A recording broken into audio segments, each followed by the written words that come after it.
Hello, my name is Kaylee, and I'm an MBA student at Rockhurst University. Kansas City, Missouri is vast in terms of neighborhood and community groups. Kansas City proper has over 240 registered neighborhood and community groups and about 316 square miles.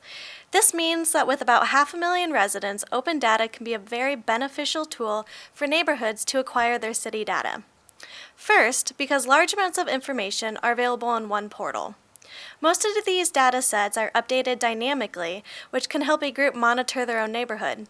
Which leads us to the second point, that you can look specifically at your own neighborhood.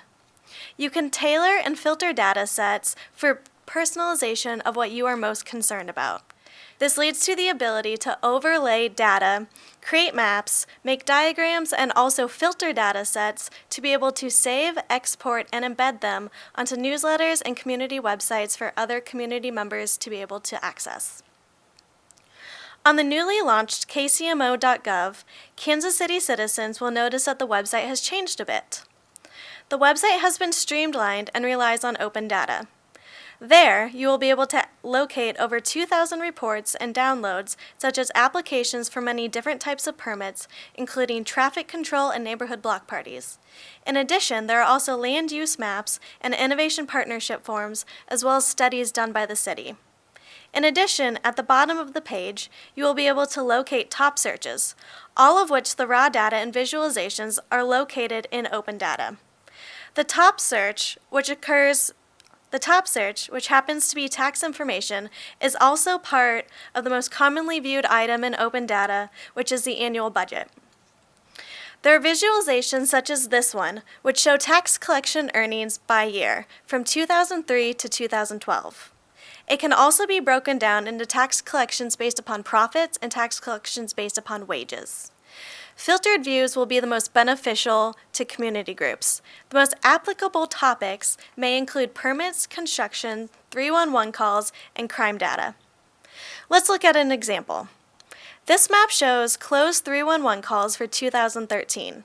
I was able to filter the raw data and focus on a particular zip code. In this example, it is 64118, which is Gladstone, Northern Heights. You can see broad areas where the bubble indicates the number of 311 calls for the year. By zooming in closer, you are able to see the exact location of a 311 call, the request type, and the open and close date. Other areas of interest may include traffic patterns. Here we are showing the busiest intersections in Kansas City. During a 5-hour period, these intersections average over 10,000 cars passing through them. This can be quite useful for neighborhood planning, new business ventures, or public safety. There are also links to traffic studies within open data. Other data sets such as community gardens, farmers markets, and pothole locations are generally of interest to neighborhood groups. One of the most commonly viewed sections within open data are the crime reports. This data is also updated dynamically and can help neighborhoods know what is going on around them and prepare for what is occurring. The visualizations show crime incidents, which are indicated in blue, and you are able to sort them by multiple different types. For this example, we are looking at the West Bottoms.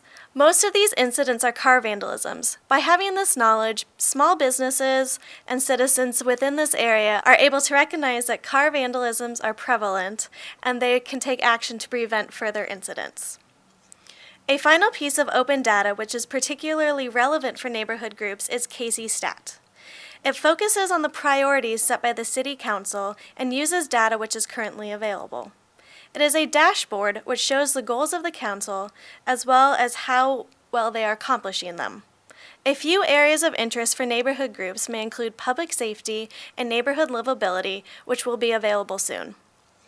You are able to further view these priorities by clicking on them to view more details, as well as data links which can be explored within open data.